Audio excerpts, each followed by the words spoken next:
Hello, everybody. Welcome back to another episode of the Live Your Dreams podcast. I'm your host, Joe Gawalis, and we are back exploring the stories of inspirational individuals who redefine their craft and continue to inspire us all to follow our dreams. Today, we are thrilled to welcome a true master of their craft, an individual who is a creative visionary behind Gaslight FX Studio, a powerhouse in the world of prosthetic makeup and special effects, and they have revolutionized the industry by seamlessly blending artistry with cutting-edge technology. And as the head of the Department of Prosthetics on Star Trek, A Strange New Worlds, and a proud Emmy winner, this individual has become a sought-after collaborator for filmmakers worldwide looking to tell their story through breathtaking visual effects. Please welcome the incredible Chris Bridges to the Live Your Dreams podcast. Chris, thank you so much. Wow, that's probably the best introduction I've ever had in my life. No, it's that's all your body of work, right? I'm just saying it. So really, it's you're hearing it back now. So it's all to you. The congratulations. Well, thank you, and thank you for that. You know what? I guess when you hear it out loud, you're like, "Oh crap, is that me? Did I do that? Wow, that's amazing. I better write that down." Please. I think again. I mean, it's funny when you hear me. I did all that. Look at that, right? I mean, it's really, and that's not Ah, even scratching the surface of what you've I, done. it's true. Well, it only took me 30 years, so off to a great start. No, absolutely. And I'm so glad you said that because again, the show, the Live Your Dreams podcast, a lot of what we try to do is inspire the next generation of artists coming up, the person who's trying to pursue their craft. And I'm so glad you said that it takes you 30 years because some people think they wake up overnight and it just kind of plops in their lap, and it really doesn't happen that way. Very rarely I find it just plops in your lap. You know, when I do think back over my career, uh, I've worked very hard to learn the skills that were needed to kind of position myself to take this kind of work and to get this kind of work. And uh, it wasn't easy at all, but it's sure been fun. No, I can tell just looking at your great work behind you, you can tell the fun you probably have day to day, which is fantastic. Now, you mentioned that kind of it's a journey. Take us back. I'd love to hear because we mentioned that you have so many accolades and what you're working on now. But I'd love to hear the beginning of that journey, kind of what inspired you, even before you started. What inspired you to start going down this path? And so this is where I'm going to take my life. Well, I think the stories that a lot of people who, I'm gonna reach out there and say the people who do live their dream are always inspired by the, information and material that's available to them at the time. So for me, starting out in the early 80s, well, let's call it mid 80s. I'm not that old, but we, that was before the internet. Yeah, no, that was a new little thing then. Yeah. It was, and so I grew up on the 80s movies, horror movies, right? Horror magazines, Fangoria, Gore Zone, Cinema Fantastique, all these great magazines.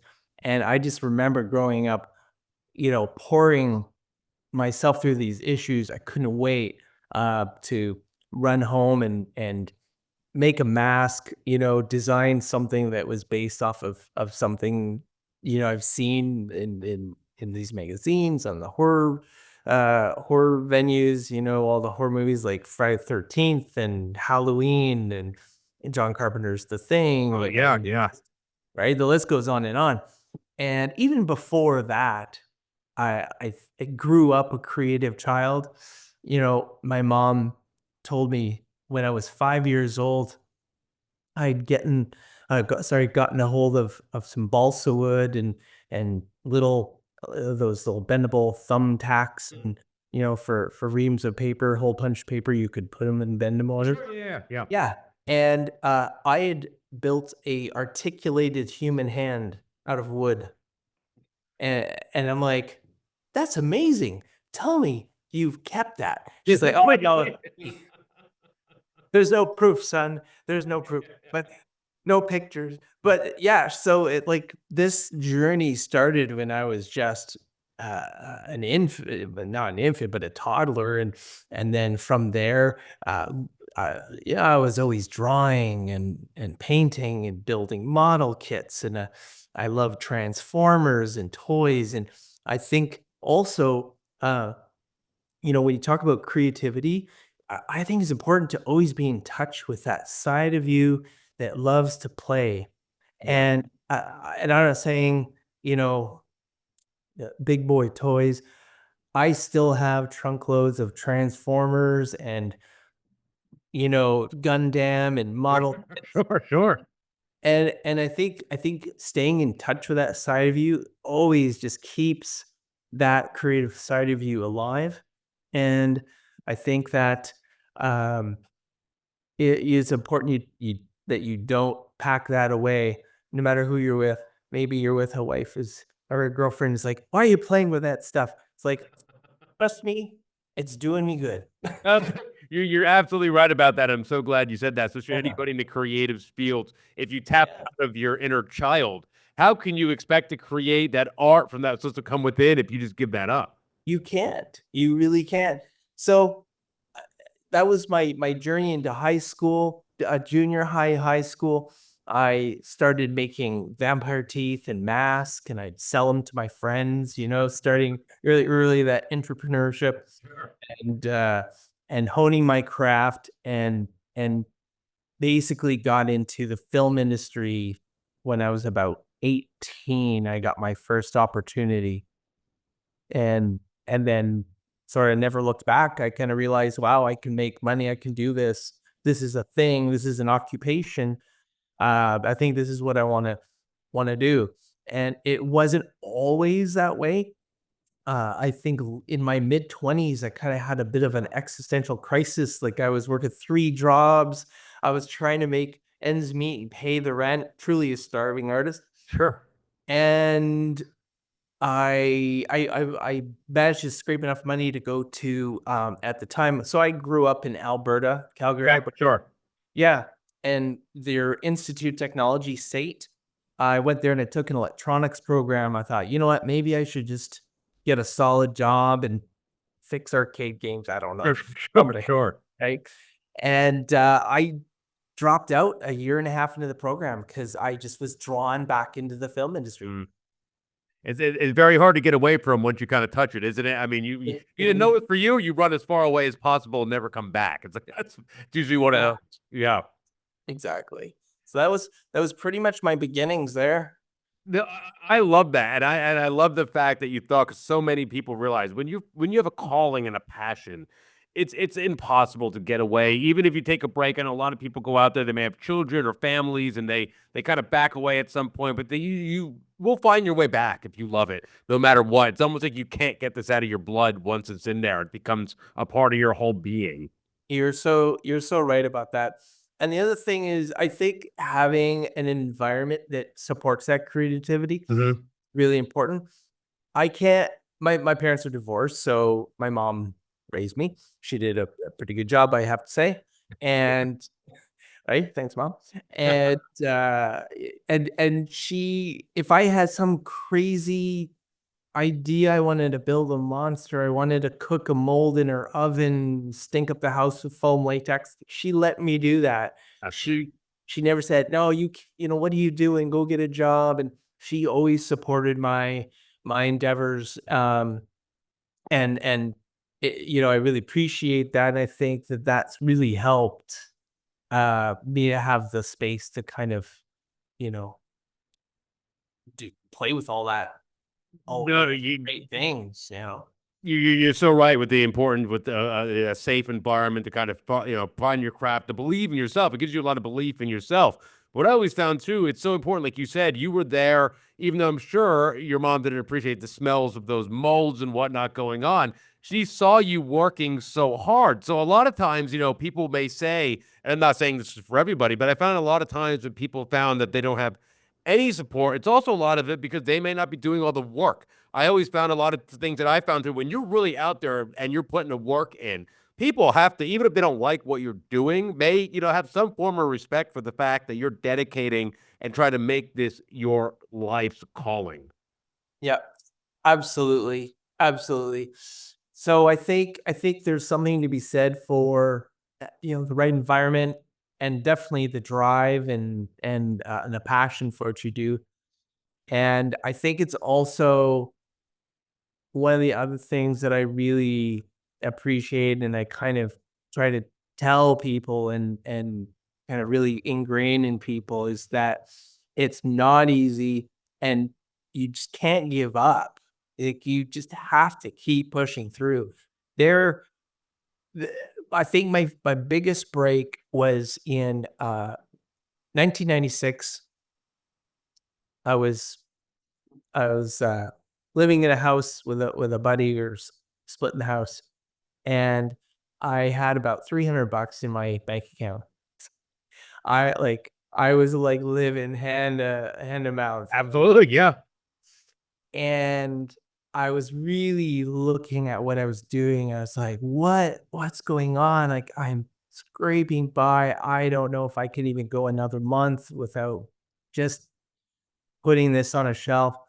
And on a lark, on a whim, I called a effect shop in Toronto that I'd heard about, Paul Jones FX Studio, and I just called it up and I said, "Is Paul there?" And he was English. He's like, "Hello, this is Paul." And I'm like, "Hey, Paul." I introduced myself and I said, "Listen, I'm an artist from Calgary, and I'm just wondering if you need any help at all, like anything at all. I'm available." And he goes, "Well, where are you calling from?" And stuff. Like, "I'm Calgary, Alberta." I'm like, "Oh, I'm basically west of Toronto, 5-hour flight." And he goes, "Well, if you can be here for Monday, I can sure use some help."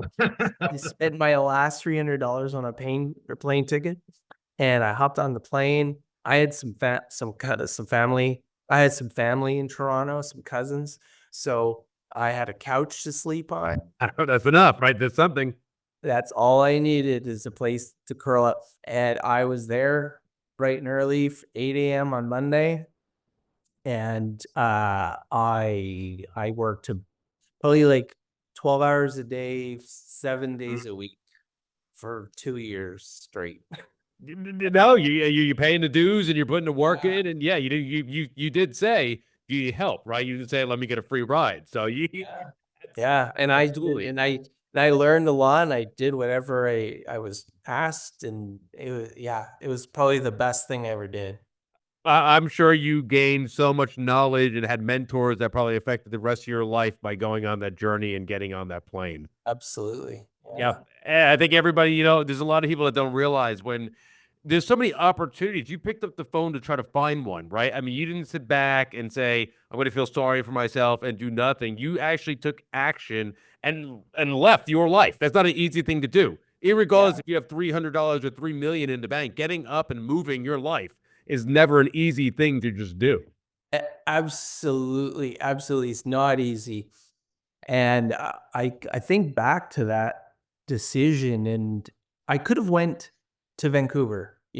There's big film industry in Oh Vancouver, yeah, yeah, yeah. and I could have easily just, I'll go to Vancouver. But no, I went east to Toronto, and for, better for worse, it's where I am now, and built a life, and it's been very rewarding. So uh, who's to say if I made the right or wrong decision, but it's definitely a decision. And a good friend of mine used to say, because we all have dilemmas. Oh, should I do this? Should I take the job? Should I pass? Whatever it is in life. Sure. And the advice passed on to me was, action conquers fear. I love that. Sometimes, yeah, it's simple, and sometimes it doesn't matter. It doesn't have to even get any deeper than that. It's just any action is just, once you set that stone in motion, sometimes it will just have the gain steam and go on its own, and build momentum. And it did. So yes, I think there's a lot to just taking a chance.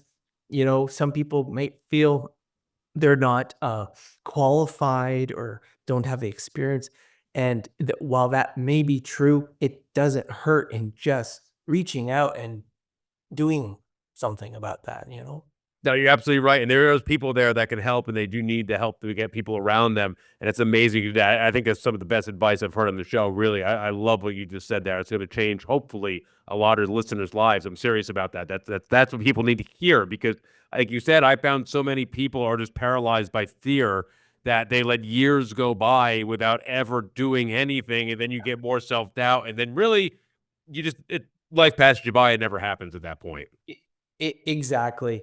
And I'll give everyone out there another piece of advice. The saying, tomorrow never comes, right? Because to say I'll enroll in that course tomorrow, I'll go to makeup school or whatever you want to do. I'll do it tomorrow. I'll do it tomorrow. Tomorrow never comes. Yeah. So put a date on it. You 100%. You're absolutely right with that. You're committed at that point. Put Absolutely. a date on it, and that day will come. And it doesn't matter that it's tomorrow or next week, but you put a date on it, and suddenly it makes it real. No, you're absolutely right. And what I mean, like, besides this sage advice that you're giving to everybody here, which is it's seriously like, if everybody just starts their career like this, their lives will be in a good position. Now, you took that chance. You go to Toronto, like you said, and you worked your butt off. Seven Yeah. days a week, 12-hour days, long weeks, long days. You're one of the guys at the bottom of the totem pole. But then I'm sure your career starts to take a shift. Things start to take a little bit of a change, and you start to get the momentum to kind of go a couple steps up. I love to hear that now because first you got there, you started doing it, and now what's the next step in your life that kind of started pushing you in the direction you went to? So here we are in Toronto. I'm working for this great company in Toronto, and there wasn't a lot of effects companies in Toronto at this time. There was, I think, three, maybe four companies at various levels and Sure, sure. doing things. And so the company that I was working for was very sought after and busy. And so I kind of picked the right place to go to. And the other thing that I think is important to mention is the fact, and this is what I was saying before about maybe some people don't feel adequate of reaching out to trained and knowledgeable, having experiences, and that they can a body of work, let's say, is I'm self-taught. Like I never went to makeup school. Sure. I spent if I think back to school again, all my friends, they were saving money for their first car. They were going on dates. They were buying whatever clothes and jewelry, whatever they wanted to be cool. I was taking all the money, every dime that I made. I was buying bags of plaster and clay and alginate and makeup, grease paint, crepe hair, whatever. And I was buying all this and it was going home and I was using and sculpting and molding and making. And I was learning all of these things through just trial and error, pictures in magazines. And I'd be like, oh, how is that guy making that mold in there? It's like, I think that's here, I'm gonna try that. And it would fail and I would do it again. And boy, if I might segue to makeup schools today, where you go in and they tell you the right way to do it, right? They Mm. go, hey, here's how you make a mold. That's great. And I think there's value in that. But boy, there's sure a lot of value to messing up a mold and like learning how by trial and error to do it yourself. That's experience you can't buy. And it really uh, ingrains just the whole technique, the whole array of techniques and materials and just the experience that you need. And so you kind of get a bit of a badge of honor by building your career this way. And so by the time I did start with Paul here in Toronto, although I didn't go to makeup school, I could hold my own very, very well, Mhm. you know? And so I was there working away, and I think in 98, a friend of mine from Calgary said, "Hey, there's a cool show here called Honey, I Shrunk the Kids, the TV Oh, show." yeah. Yeah, yeah. Based off of the movie, of Yep. course. He says, "Be really great to work with you on this if you think you could." And I'm like, "Yeah, absolutely." So I hopped on a plane and took a sabbatical from Toronto. I went back and I worked on that show, and it was nuts. It was amazing and crazy. I built all the shrink rays That's cool. Yeah, yeah, yeah. and built aliens. They had tons of crazy things in the show. And I did that for 2 years. And then I came back to Toronto in the year 2000 and I worked on Jason X. So Oh, yeah, yeah. Yep. right? So and I was building all the mechanical effects, the animatronics Yep. and stuff for the puppets and whatnot for that show. So I kind of decided there and then like, okay, I got to stop jumping around. So I'm just gonna stick to Toronto for the time being, And I got a nice little apartment and kind of settled in a bit, and I was still working around for people, and just so happens that a production designer that I knew from Calgary had a job in Toronto. And he had heard that I moved to Toronto. And so he got a hold of me and said, "Hey, Chris, working on a show called Mutant X. Hmm. Uh, would you like to, build some stuff? We got some prosthetics, some interesting kind of, it's all like mutants and creature kind of stuff." And I'm like, "Yeah, sure. That'd be amazing." Well, I didn't have a shop because I was working for everybody. Yeah. So one of my friends there who did have a shop, I said, "Hey," his name's David Scott. And I said, "Hey, David, can I rent a bench from you, just a bench?" And I had some bags of materials and whatnot, and I'll just keep to my corner and happily. And so I just worked there, and I worked on this TV show, and I did some prosthetics, and we built some creature suits and some cool stuff. And then I guess word traveled that I was sort of building Mm. for these shows. So started steadily getting more and more work. And I was like, "Okay, I guess I need a shop, like I need my own space now." And so I went and I got a little shop, and I split it with a buddy because rent's cheaper if you split it. And he was in a kind of a prop builder of sorts. So it worked out well. So that's sort of the kind of like the ground, entering ground level for like how I started to kind of build that entrepreneurship inside of me, and I realized that, well, I could kind of build this into something. I mean, I didn't know quite what it was at that point. I just was so happy to be working for myself, and you'll make a lot more money working for yourself than somebody else as well.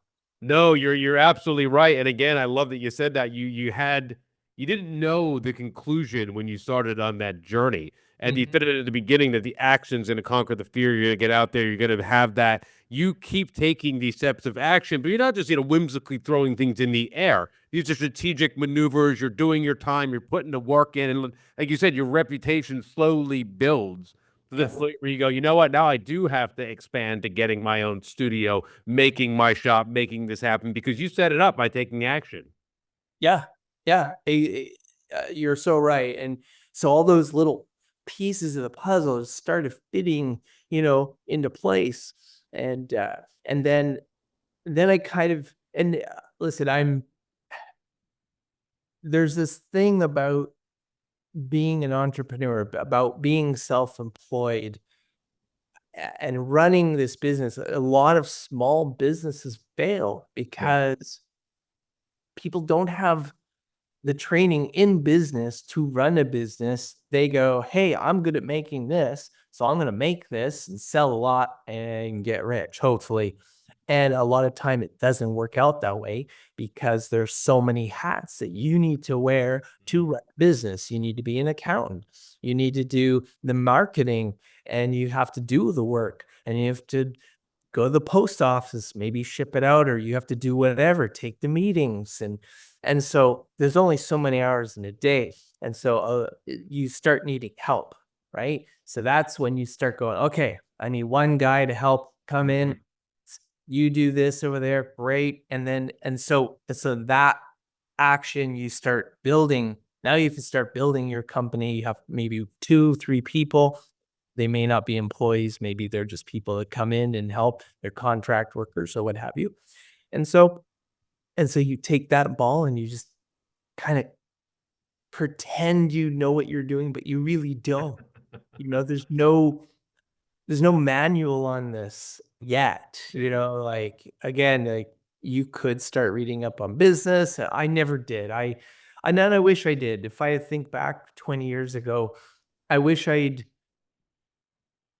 picked up a couple of books on small business and really understood some of the standards and practices that go along with running a business successful.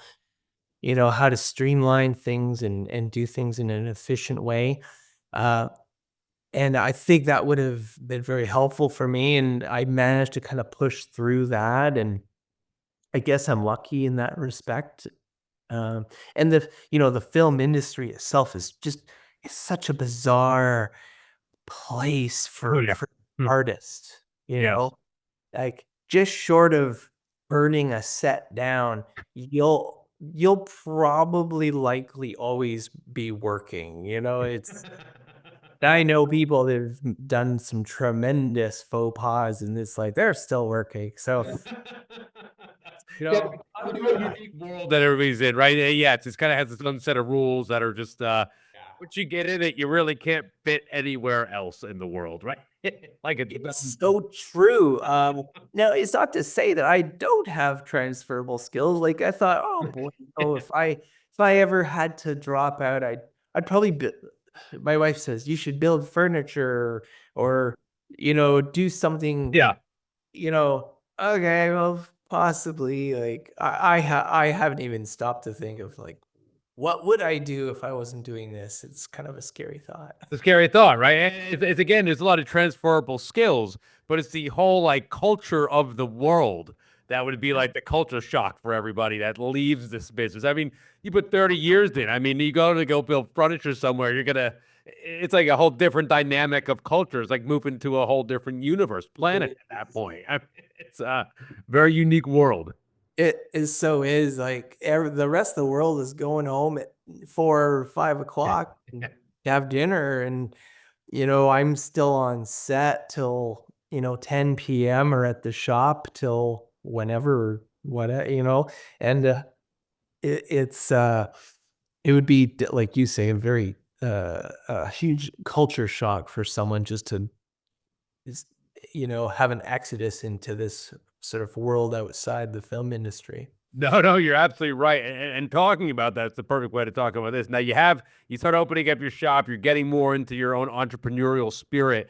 And now we go into those accolades that we talked about at the beginning of the show, right? And we didn't just get there overnight. I'm sure it took years of building your shop up, but now you're in that kind of position to start taking control of your own destiny, right? You took that first step to becoming an entrepreneur, and now you're slowly getting on your way. I'd love to hear that part of your journey because that's, the meat and potatoes of what happens to today. Right. So there's I think a lot of little, oh, what's the word? Little baby steps now. Sure. Yeah. Um, right? Like, I think like moving to Toronto and starting to get my own work and getting a shop. Those are like huge strides, right? That's like, okay, we got a place to work, and and the phone's ringing. So that's good, right? And so now we want to keep that going. And I really didn't know much about expanding or building a company. I just knew well, this severed head has to be done by Tuesday, so I better get that done, and then the phone to ring again, and so that momentum just sort of carried itself. And what would happen is I would run out of room at the shop, and so I would have to get a bigger shop. And so I kind of I had a few stepping stones in terms of shops, and Sure. so the location of the shop in downtown Toronto, a lot of productions were here shooting in and amongst downtown. So I thought it would be great to be downtown and have a shop there, because then producers and actors it'd be very, efficient for them to come and visit and see things. So uh, that isn't the way it is now.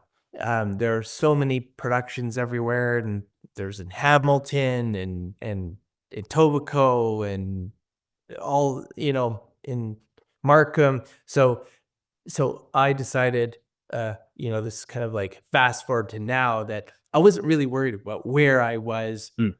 Um, I'm just I want to be where I want to be, and I'll let people come to me. And I am near the airport and the highway, so it's actually quite convenient for That's good. So people to you. suburbia somewhere. No parking. I know.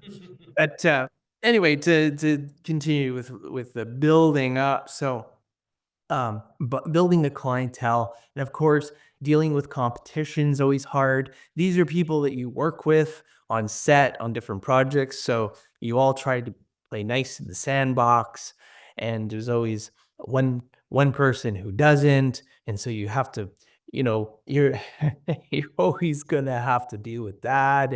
Yep. And I've always tried to pride myself with being, honest and respectful and professional, and um, almost at my own cost. Like where I would back down and back away in order to avoid confrontation. And it's a style. Like Sure. Yeah. I mean, yeah. You're a very nice person. It shows. You don't want to be doing that. right. And that that will get you somewhere. There are some people who are way more aggressive and maybe playing a little rougher in the sandbox, let's say, and that will get you somewhere too. And really, it's just who you are, Yeah. that will, I don't know, get you to where you want to be. It's hard.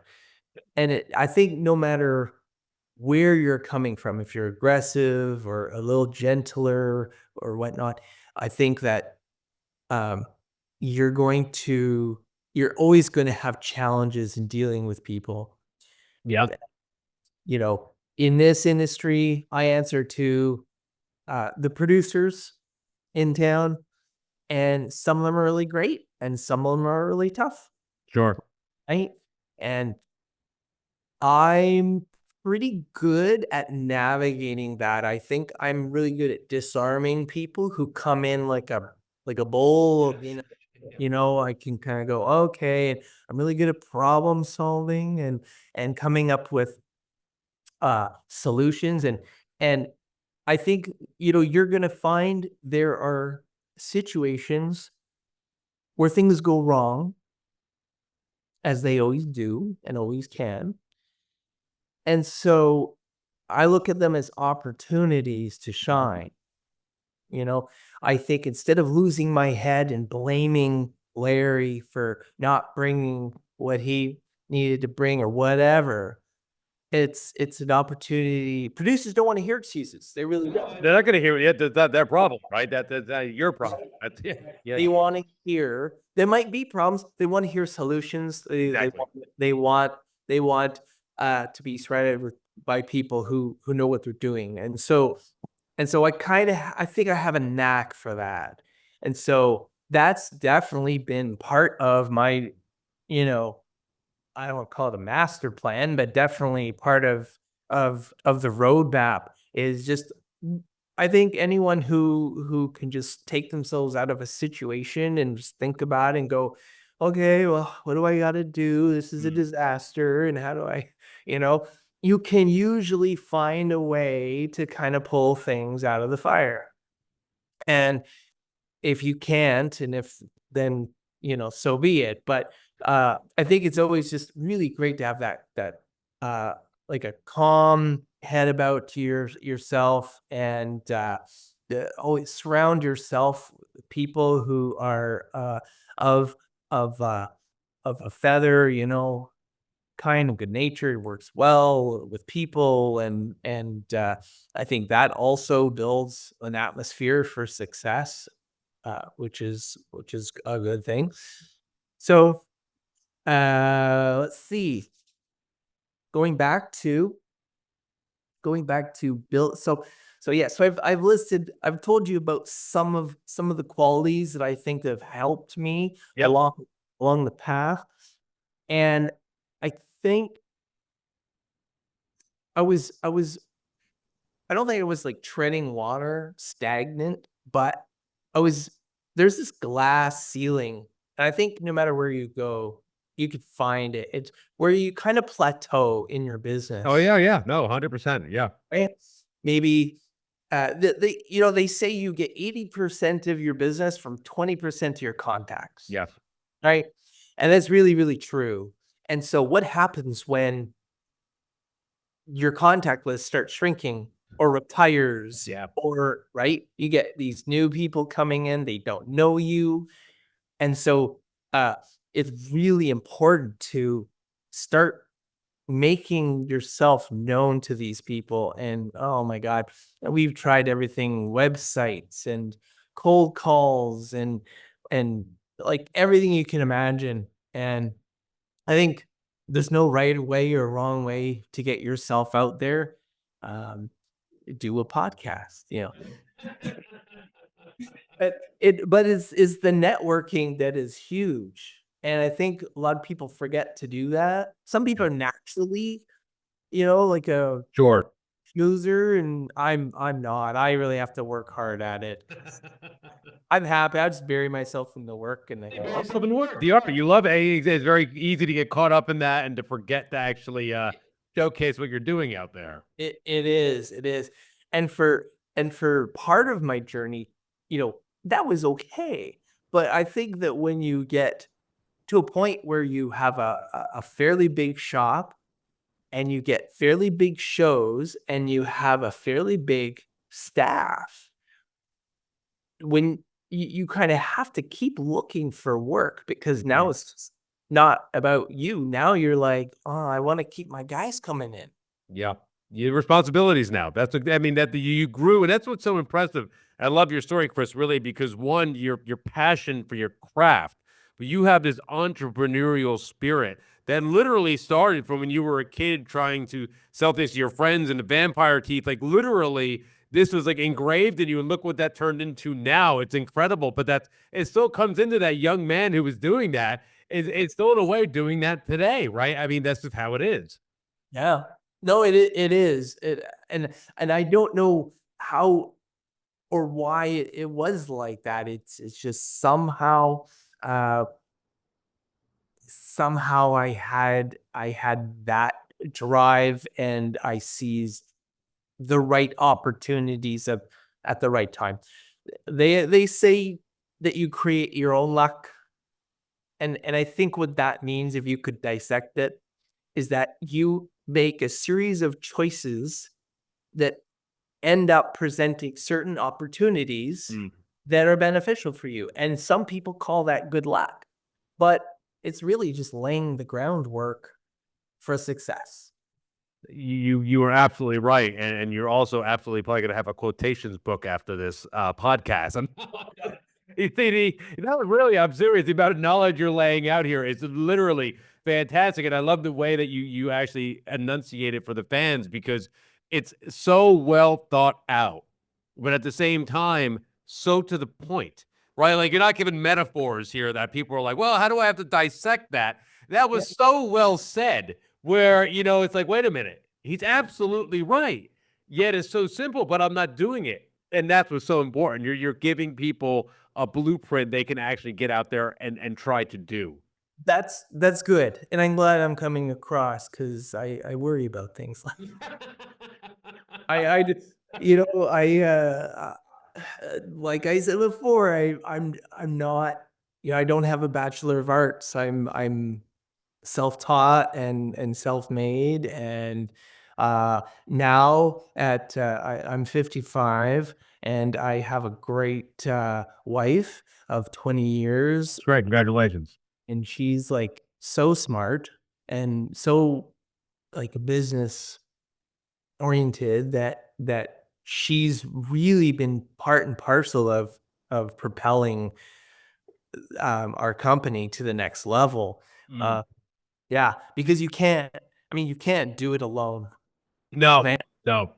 No, you can't, and it doesn't have to be your wife, but it has to be you have to have some sort of support structure to grow. You just have to. Uh, Bill Gates isn't Bill Gates without the hundreds of people that support him. You are 100% right, and people have to realize that, especially in this craft. Sometimes as artists, people think they're on their own out there, but this, like you said, filmmaking is a very unique storytelling, TV, film, things that involve this type of art, this storytelling. It requires a lot of moving parts. This is not a single operation where somebody's just in there on their own. This requires so many moving parts. Like you said before, you're playing in the sandbox, not only in your own realm, but then when you go onto a major TV show or a film, now you're touching all the other departments would have their own interpolitics and other sandboxes you're dealing with. So you really have to learn how to work with others pretty well in this business. Oh my god, it is so true. It's just like high school. It's so Yeah, you're right. It is. high It's similar. school. So high school. And, so here I am, I'm taking jobs, and I have a great shop, and people are coming in and working for me, and things are really good. But, uh, the shops that were in Toronto before me obviously had an advantage because they were there. They were Sure. there, they were already known. So who's this guy, right? Coming in, taking up things, right? And so you don't want you want to be, kind to them and genuine and appreciative of everybody, and the dynamic that creates. And just hope that enough work comes to your microcosm that is Toronto, that everyone can work, because as soon as there's only one job and then 3 or 4 shops, get really messy and really Yeah. right? And, I think I've been fortunate that Toronto has been busy because I've always been in an environment that everyone's sort of in their corner working, away, doing their projects. And, some projects are bigger than others. Sure.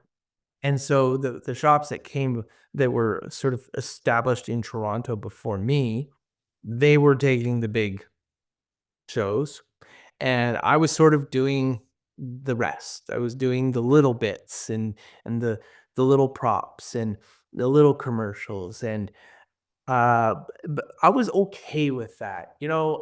I was still as busy as everyone else. Sure. Instead of Oh, yeah. Yeah. instead of doing like 2 big shows a year, I do 30, 40 smaller projects. Sure. I made probably the same amount of money.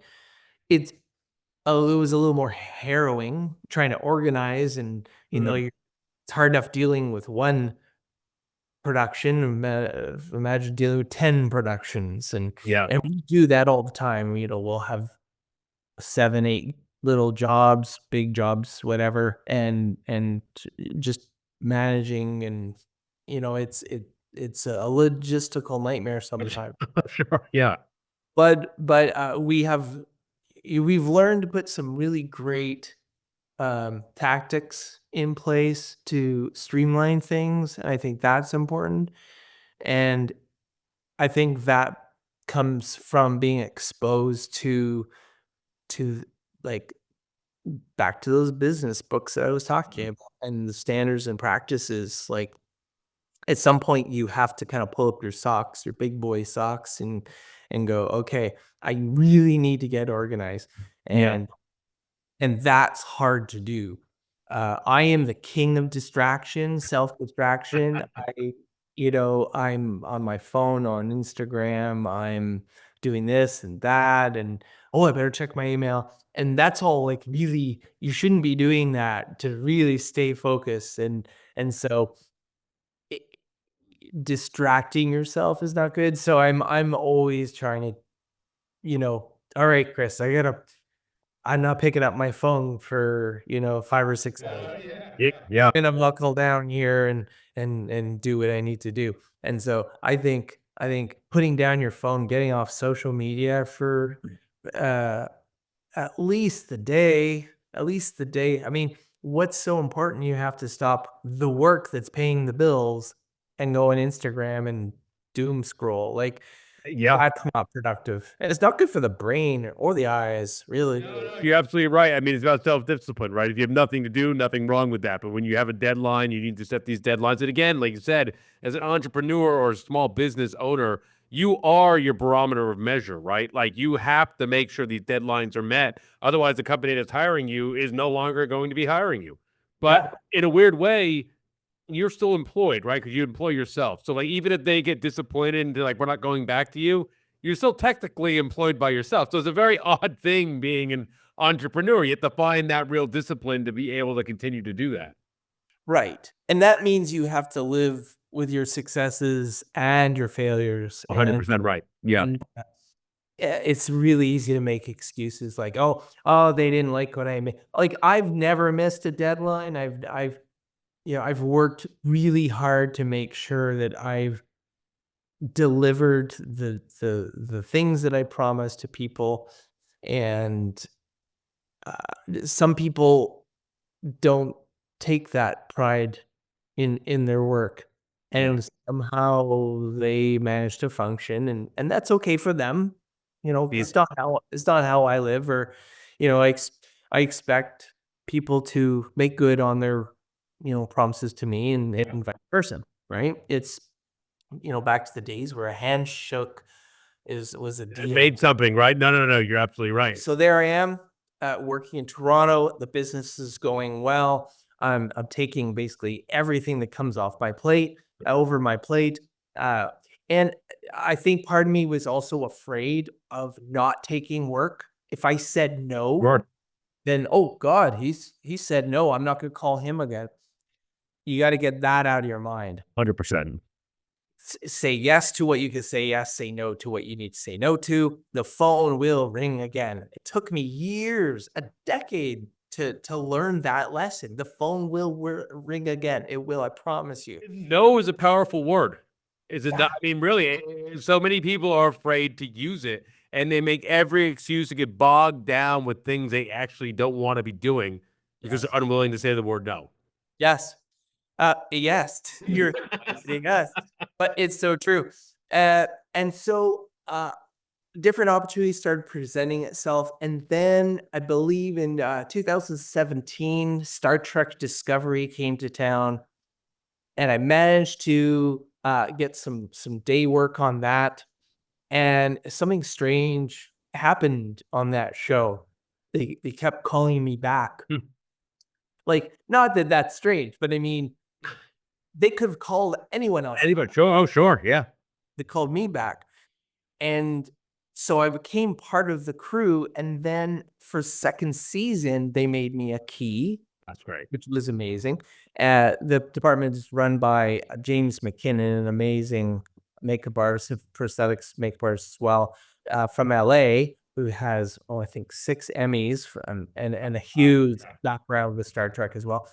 And so myself and a couple of the people were part of his team, like permanently, and we were lucky enough to go to the Emmys in for season 2 of Discovery, and we got the Emmy for that. So I'm like floored and humbled and ecstatic, and crossing that off the old bucket list that I never knew was on my As I bucket. say, was that even ever on a bucket? I mean, that's incredible, right? I mean, I Yeah. think about that. You're from making the vampire teeth to saying that you want to do the prosthetic hand as a 5-year-old, to then moving up and saying, "I got the Emmy."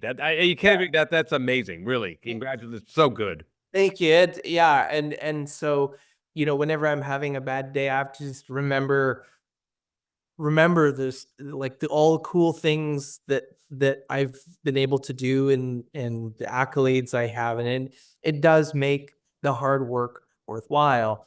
And so, I did I think the third season of Discovery, and then I was offered Strange New Worlds as head of prosthetics department, and of course I had to take that. And so we're just about ready to start season 4. That's so great. Oh, absolutely. Yeah. What an amazing show. And your work is really just phenomenal. Everything that you've created is really special. Yeah, and I should say, like, the prosthetics on these shows are all mostly built in LA. Oh, wow. Yes, it's built in LA. So Discovery had its own vendor, and Strange New Worlds has Legacy Effects. Of course, we know who Yep. Legacy Effects is. They've done all the Marvel stuff and Star Wars and Mandalorian, all that. They're amazing, of course, and really great people and great artists and good friends.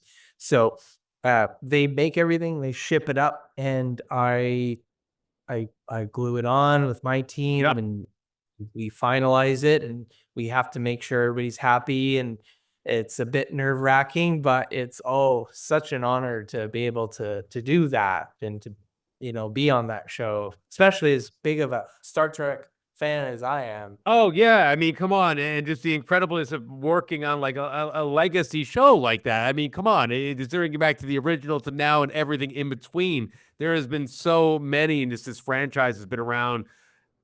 Well, for the younger generation, to them, it's been around forever, right? Like, really, it's that the magnitude of Star Trek is so cool. Really, it's amazing what you're doing.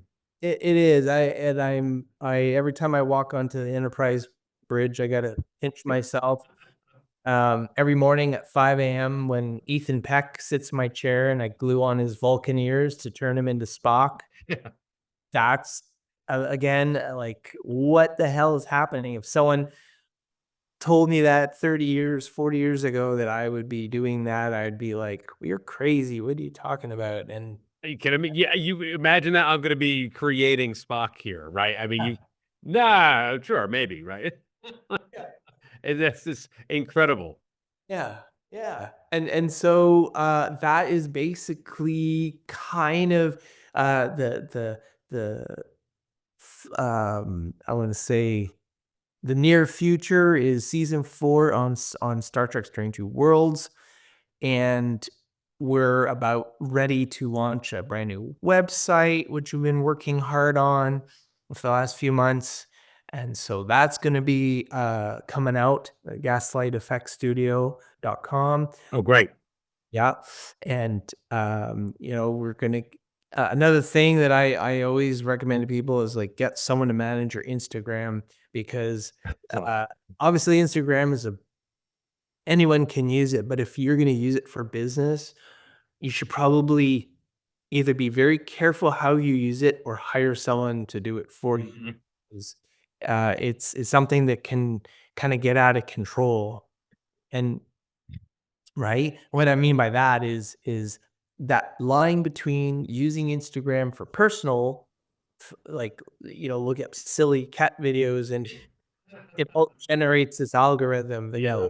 "What the hell are you looking at?" And then to, "I'm gonna promote, my company and my image and the things that I sell, and I want people to take that serious," right? So it's important that that if you are on social media for your business, that you take that serious. You're 100% right. I don't think people realize that how the algorithms work, and you have to really be dedicated to what you're doing in there. It is two different worlds. If you're playing on there, fine, have a good time. A lot of crazy things going on, but at the same time, for your business, you should be very streamlined, focused to find your audience. And it's tough. A lot of people out there doing it. So you're right. You should get either an expert or learn to become one. But like you said, when you're doing all this and you're creating, very hard to wear both hats. There's not a lot of time in the day.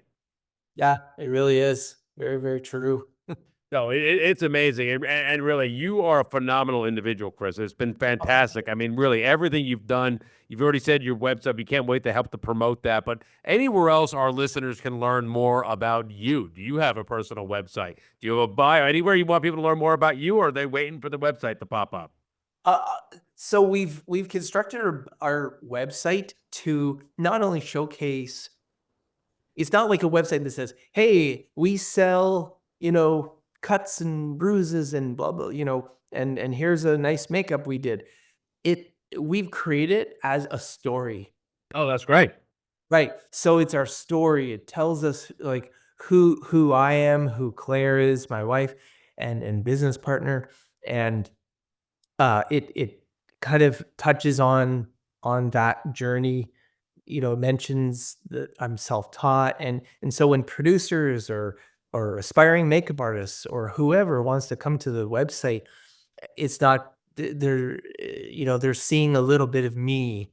Yeah. Won't get into the website, and hopefully that means something. Hopefully it relates to them a little more about my character and my work ethic, and that I care, and that I'm professional, and I'm also trying to mentor the next generation, and so maybe they get a glimpse into that, and feel like there's somewhere to go, to get some direction.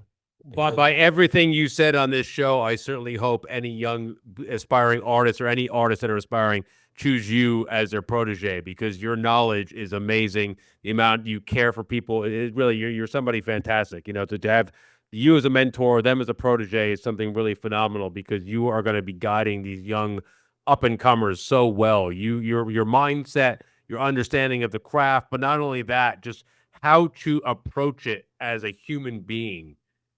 Like you said, you can go to school, you could be taught these things, how to maybe do the craft or how to do the little nuances, the technical nuances.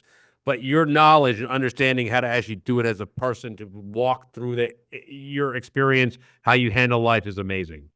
Well, thank you. Yeah, it's been an amazing journey, and it's hard to really put everything in words and down on paper, because there's so many elements, and I've had so much influence from so many different areas. It's almost impossible to cover it all. No, no, no. I am very sure, but really, Chris, you are a phenomenal individual. I have to thank you so much for coming on the show. You have to come on again sometimes. Really, anything you're doing next, please let us know, because really having you on has been a pleasure. It has really been fantastic. Again, for everybody, we have Chris Bridges, Gaslight FX Studio. He's doing amazing work. Emmy winner, really everything he's working on. Star Trek, you're going to see him out there. All of his work, what an impressive individual, and the guidance he can give to anybody. So again, we are the Live Your Dreams podcast, and the dreamers make the world go round. Chris, it's because of people like you that the next generation is going to be inspired. Thank you so much for coming on. We'll be sure to contact you when the show's coming out, and I can't wait to see you again, my friend. Thank you so much. I really appreciate you coming on the show. Thanks, Joe. I really appreciate you.